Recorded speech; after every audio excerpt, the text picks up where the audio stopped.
So, who are all of the people who have donated money to the ballroom that the Republicans are now trying to make sure we pay for? Who gave all of those millions of dollars for the ballroom, and where is all that money?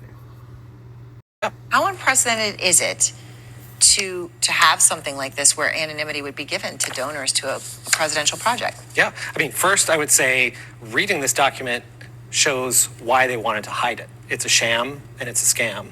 The National Park Service does have a procedure and a template that looks almost like this for other such agreements to do other such things with DC buildings, but they don't have a single word about it, anonymity. This document says anonymous or anonymity on almost every page, 10 times in a 14-page document. 14 pages, 10 times we use the word anonymous. That's right. So Stunning. Clearly hiding the money is the central part of the scheme. And the question, of course, is why? So you mentioned we know of 24 companies and some other donors that the president calls great American patriots for putting money into this project. So first, of course, many of them have contracts with the government, conflicts because they want enforcement actions dropped.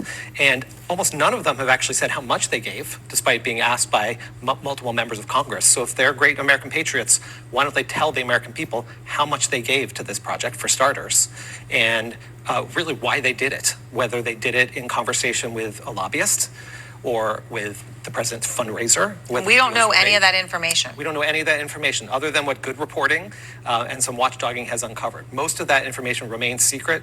This document is a roadmap to find out a heck of a lot more. So, okay, the White House, obviously, they told the Washington Post, it's standard practice to not post an agreement like this because national security is involved, right? We're talking about, a building involving the White House. And they said, they keep emphasizing, their post was President Trump is working 24/7 to make America great again. They end with, at no taxpayer expense. Which we now know is most likely going to end up not being true, with the Republicans, who control both the House and the Senate, making a big push now to get $400 million of our taxpayer funds to pay for this ballroom. But who are all the people? How much money did they give? Where's all that money? I'll give you my opinion. Trump has it. This is a way for Trump to have grifted hundreds of millions of dollars from 24 different companies and several other individuals who don't need to disclose who they are or how much money they gave, especially if we're paying for the ballroom now.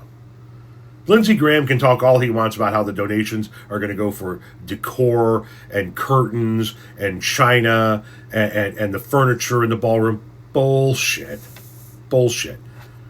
This entire time that Donald Trump has been in politics, it has been to funnel as much money as humanly possible into the Trump family.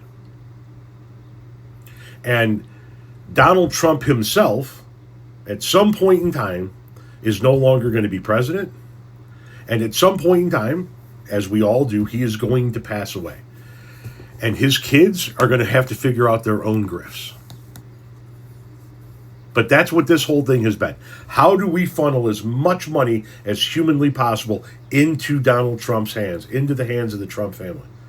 Since the day he took his first oath of office in 2017. That's what all of this has been. And, of course, covering up his crimes. I mean, never forget the Epstein files. Release the Epstein files now, please.